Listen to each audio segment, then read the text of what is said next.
Now there's one final principle I want to highlight before we start moving through history again, and that's something called the Hegelian principle.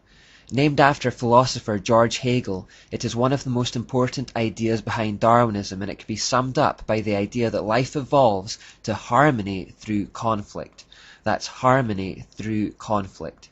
That in any given situation there is a light and dark, positive and negative, that clash with one another to create a peaceful outcome, which is a mixture of the two. To put it another way, on one side you will have a thesis, and then directly opposed to it you'll have an antithesis. As the two come into conflict with one another, the inevitable result is a synthesis of the two. So very simply, thesis v antithesis leads to synthesis. Hegel was a pantheist who believed that you could see this happening in nature all the time. Freemasons and occultists everywhere believed that this basic principle could then be used to help bring about a singular one-world order. As I mentioned previously, one of the mottos of the Illuminati is "order out of chaos." Like eugenics, they attempted to artificially advance a process that they believed was already happening naturally.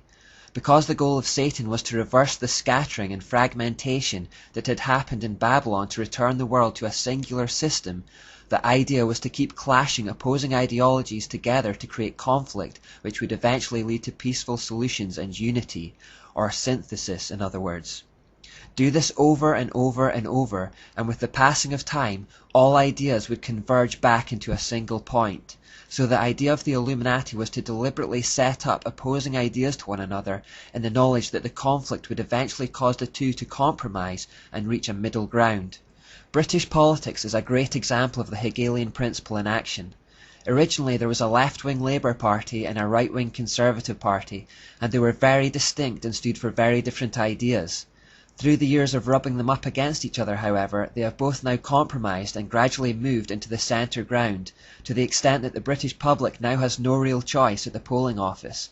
They are voting for basically the same ideas and the same party dressed in different colours. It's partly through the Hegelian principle that the world is gradually homogenizing and separate cultures are beginning to merge into one another. Sometimes the homogenization occurs naturally as the world gets smaller, and sometimes situations are deliberately manipulated and conflicts created to aid the progress towards a one-world order.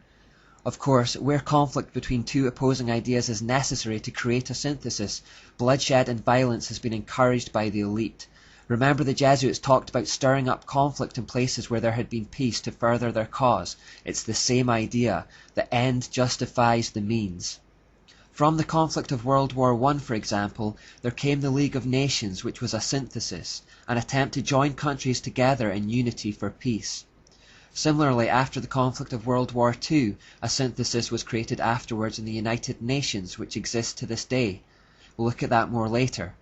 Wars are a win-win situation for the elite because they don't have to fight them personally, they help keep populations down, which is one of their main aims as we have already seen, and commercial enterprises often make a lot of money from them at the expense of taxpayers.